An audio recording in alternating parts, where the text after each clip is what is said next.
Shalom Bapak Ibu Saudara sekalian. Sebelum kita merenungkan kebenaran firman Tuhan, mari kita bersatu dalam doa. Ya Tuhan, kami bersyukur untuk waktu yang Tuhan berikan bagi kami untuk kembali merenungkan kebenaran firman-Mu.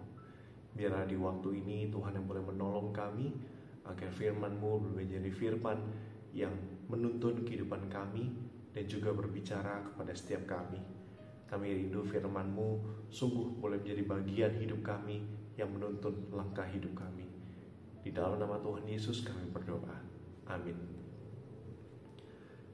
Bapak Ibu Saudara, firman Tuhan pada saat ini diambil dari Lukas pasal yang ke-12 ayat yang ke-22 hingga 34. Lukas pasal 12 ayat yang ke-22 hingga 34. Yesus berkata kepada murid-muridnya, "Karena itu aku berkata kepadamu, janganlah khawatir tentang hidupmu, mengenai apa yang hendak kamu makan, dan janganlah khawatir tentang tubuhmu, mengenai apa yang hendak kamu pakai.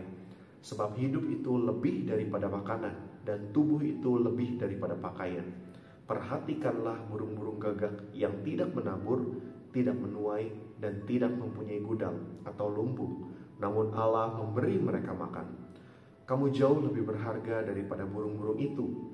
Siapakah di antara kamu yang karena kekhawatirannya dapat menambah sehasta pada jalan hidupnya? Jadi, jikalau kamu tidak sanggup melakukan hal yang sekecil itu, mengapa kamu khawatir tentang hal-hal lain? Perhatikanlah bunga bakung, bagaimana mereka tumbuh. Mereka tidak bekerja keras dan tidak memintal. Namun aku berkata kepadamu, Salomo dalam segala kemegahannya pun tidak berpakaian seindah salah satu dari bunga itu. Jadi, jika rumput di ladang yang hari ini ada dan besok dibuang ke dalam api, demikian didandani Allah, terlebih kamu, hai orang-orang kurang percaya. Jadi, janganlah mencari apa yang akan kamu makan atau apa yang akan kamu minum, dan janganlah cemas hatimu. Semua itu dicari bangsa-bangsa di dunia yang tidak mengenal Allah, padahal Bapamu tahu bahwa kamu memerlukannya. Tetapi carilah kerajaannya dan semuanya itu akan ditambahkan kepadamu. Janganlah takut, hai kamu kawanan kecil, karena Bapamu telah berkenan memberikan kamu kerajaan itu. Jualah segala milikmu dan berilah sedekah. Buatlah bagimu pundi-pundi yang tidak dapat menjadi tua, harta di surga yang tidak akan habis, yang tidak dapat didekati pencuri, dan yang tidak dirusak lengat. Sebab di mana hartamu berada, di situ juga hatimu berada." Bapak Ibu Saudara, bicara tentang kekhawatiran, mungkin hal ini menjadi satu bahasan yang tidak asing dalam kehidupan kita. Kalau mungkin ada pertanyaan yang bertanya, apakah ada manusia yang tidak pernah khawatir? Saya percaya pastinya jawabannya tidak. Setiap manusia pastinya pernah khawatir. Baik itu mereka mungkin orang-orang percaya maupun orang-orang tidak percaya pun, setiap manusia pasti pernah mengalami kekhawatiran. Namun pertanyaannya, mengapa firman Tuhan pada saat ini mengajak kita untuk tidak khawatir? Mengapa khawatir menjadi satu persoalan yang penting dan dibahas oleh Tuhan Yesus? Saudara-saudara, kalau kita melihat bagian firman Tuhan ini, Tuhan tidak sedang mengajak kita atau sedang memberikan sebuah larangan untuk kita agar tidak boleh khawatir. Tetapi ketika kita bicara tentang kekhawatiran, sesungguhnya Tuhan bicara lebih dalam dari segala sebuah perasaan. Karena pada bagian ini kita menyaksikan bagaimana sesungguhnya Allah adalah pribadi yang setia kepada anak-anaknya, pribadi yang memelihara anak-anaknya. Bahkan kalau berbicara tentang seluruh ciptaan Allah, baik itu adalah hewan ataupun tumbuh-tumbuhan, semuanya Tuhan pelihara. Bukankah hidup kita lebih berharga daripada semua itu? Dan Tuhan berjanji bahwa Dia mengetahui segala kebutuhan kita dan Dia akan memenuhinya.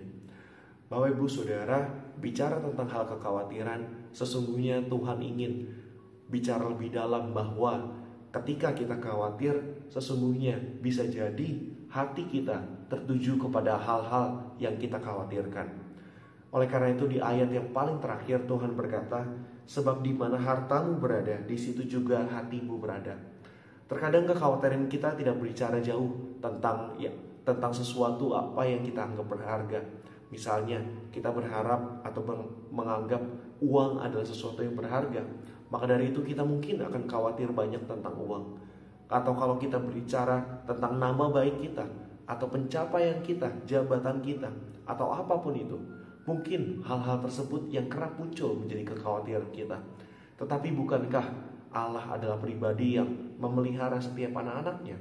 Dan bukankah hati kita seharusnya tertuju kepada Allah?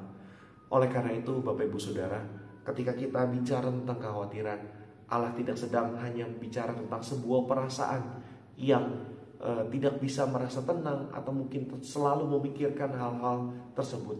Tetapi Allah ingin rindu supaya setiap kita boleh memiliki hati yang tidak berfokus kepada hal-hal yang ada di dalam dunia, yang mungkin itu adalah sebuah hal yang sementara. Tetapi kita boleh berfokus kepada hal-hal yang ada di atas, perkara-perkara yang ada di atas. Dan disitulah di mana Kristus berada. Kiranya hati dan pikiran kita boleh terus memandang kepada Kristus. Dan di tengah segala situasi yang sedang kita alami, kita tidak terlarut di dalam kekhawatiran yang berlebihan. Karena kita tahu bahwa Allah kita adalah Allah yang setia dan senantiasa memelihara kehidupan anak-anaknya. Amin. Mari kita berdoa. Tuhan, kami bersyukur kalau kami punya Allah yang setia. Ketika Engkau memelihara setiap ciptaan-Mu, terlebih hidup kami adalah hidup yang lebih berharga, dan tentunya Tuhan yang akan memelihara kehidupan kami. Ajar kami agar tidak memalingkan hati dan pandangan kami kepada hal-hal yang ada dalam dunia ini, yang bahkan kami anggap sebagai harta kami paling berharga. Tapi biarlah Engkaulah satu-satunya harta yang paling berharga, sehingga hati dan pikiran kami hanya memandang kepada Engkau. Terima kasih Tuhan buat firman pada malam hari ini. Mampukan kami untuk dapat hidup dengan tidak dikuasai rasa khawatir, tetapi hidup di dalam pengharapan di dalam Tuhan. Hanya di dalam nama Tuhan Yesus kami berdoa. Amin. Tuhan Yesus memberkati kita semua.